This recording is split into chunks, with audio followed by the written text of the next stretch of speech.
الحمدللہ رب العالمین والعاقبۃ للمتقین والصلاۃ والسلام علی رسول الکریم اما بعد۔ بات عثمان غنی رضی اللہ عنہ کی فضیلت کے تعلق سے چل رہی ہیں۔ حدیث نمبر ہے 3699۔ عثمان بن موہب بیان کرتے ہیں، موہب قال جا رجل من اہل مصر، کہ ایک آدمی مصر سے آیا، یعنی کوئی آدمی آیا تو چونکہ مصر سے وہ بندہ آیا تو اس لیے وہ پہچان نہیں سکے کون تھا، تو گئے کہ ایک نامعلوم شخص مصر سے آیا، وہ حج البیت، اور اس نے حج کیا، یعنی خانہ کعبہ کا حج کیا۔ اور چونکہ دعا یہی ہے کہ لوگ کھچ کھچ کے اس گھر کی طرف آئیں، تو الحمدللہ اس دعا کا اثر ہے کہ لوگ کھچ کھچ کے جاتے ہیں۔ اور ایک تڑپ ہونی چاہیے، حج عمرہ کے لیے دل کے اندر ایک تڑپ ہونی چاہیے، اور یہ تڑپ ہونے کا مطلب اس گھر سے محبت ہے، جو ایمان کی ایک علامت ہے۔ آپ دنیا بھر کا کام کرو، خوب خرچ کرو، دنیا بھر میں گھومو، اور اگر حج عمرے کی تڑپ دل میں نہ ہو تو پھر اپنے ایمان کی خیر منانی چاہیے۔ تو کہہ رہے ہیں ایک آدمی مصر سے آیا، اس نے خانہ کعبہ کا حج کیا۔ فَرَا قَوْمًا جُلُوسًا، تو اس آدمی نے دیکھا کہ کچھ لوگ اکٹھا ہو کر بیٹھے ہوئے ہیں۔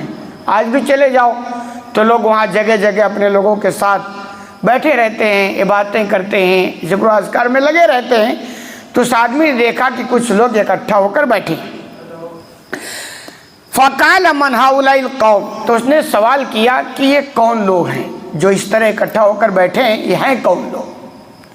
قَالَ هَؤُلَاءِ قُرَيْشٌ، تو ان کو جواب ملا کہ یہ قریش کے لوگ ہیں۔ قریش جو آپ صلی اللہ علیہ وسلم کا خاندان تھا، تو کہا گیا بھی یہ قریش کے لوگ ہیں جو یہاں بیٹھے ہوئے ہیں۔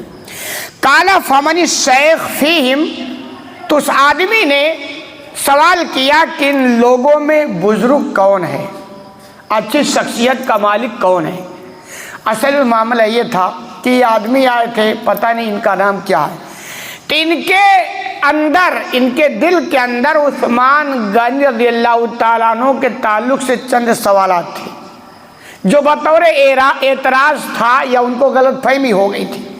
تو انہوں نے کہا چونکہ عثمان بھی قریش سے ہیں اور ان کو لگا کہ یہ لوگ بھی قریش سے ہیں، تو کہا، پھر پوچھا کہ بھی ان میں اچھا کون ہے، بزرگ کون ہے، کیونکہ میرے سوالوں کا صحیح جواب وہ دے گا جو بزرگ ہوگا، جو ایک اچھا آدمی ہوگا۔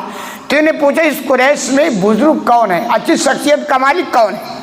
قالوا عبداللہ ابن عمر، تو جواب دیا لوگوں نے کہ عبداللہ بن عمر۔ عبداللہ بن عمر یعنی عمر کے لڑکے عبداللہ، تو کہا گیا یہ عبداللہ ہے جو عمر کے لڑکے ہیں، یہ ان لوگوں میں سب سے جانکار، بزرگ، اچھی شخصیت ہے۔ قال یا ابن عمر انی سائلک عن شیء، چنانچہ اس اجنبی آدمی نے کہا کہ اے عبداللہ ابن عمر، میں تم سے کچھ سوال کر رہا ہوں، فحدثنی عنہ، اور مجھے امید ہے کہ تم مجھے ان سوالوں کا جواب دو گے، یعنی یہ قریش میں تم اچھے لوگ ہو، اور تو میرے چند سوال ہیں اور مجھے امید ہے کہ تم میرے ان سوالوں کا جواب دو گے۔ هل تعلم ان عثمان فر یوم احد، تو پہلے سوال تھا، میں نے کہا کہ عثمان کے تعلق سے تھا، تو اس آدمی نے عبداللہ بن عمر سے کہا کہ کیا آپ جانتے ہیں کہ عثمان غنی یہ احد کے دن فرار اختیار کر لیے تھے، یعنی میدان چھوڑ کر بھاگ گئے تھے۔ یہ سوال ان کے دل کے اندر تھا کہ اتنی بڑی شخصیت اور اتنی عظیم ہستی اور میدان چھوڑ کر بھاگ گئے۔ غزوہ احد کا واقعہ آپ نے سنا ہوگا کہ احد پہاڑ پر آپ نے کچھ لوگوں کو متعین کیا تھا اور کہا تھا کہ کسی بھی حالت میں امرین تم اپنا یہ جگہ نہیں چھوڑنا، لیکن بشری تقاضا لغزش ہو گئی اور وہ جگہ چھوڑ دی۔ چھوڑنے کا نتیجہ ہوا کہ وہ جنگ جو جیتی ہوئی تھی وہ ہار میں بدل گئی، اور حالات اتنے خراب ہوئے، بگڑے کہ اچھے اچھے صحابہ کرام میدان چھوڑ کر بھاگ گئی، اور انہی میں سے عثمان غنی بھی تھے۔ بھاگنے والوں میں سے چند لوگ تھے جو نبی کے ساتھ ڈٹے تھے، اور اسی غزوہ میں آپ صلی اللہ علیہ وسلم کے دندان مبارک بھی شہید ہو گئے تھے۔ تو اس آدمی نے کہا عثمان اتنے عظیم، مطلب بزبان حال، اور وہ میدان چھوڑ کر بھاگ گئے۔ تو کہہ رہے عبداللہ بن عمر اتنی عظیم ہستی تم جانتے ہو کہ وہ میدان چھوڑ کر بھاگ گئے تھے؟ قال نام، عبداللہ بن عمر نے کہا ہاں مجھے، ہم کو پتہ ہے۔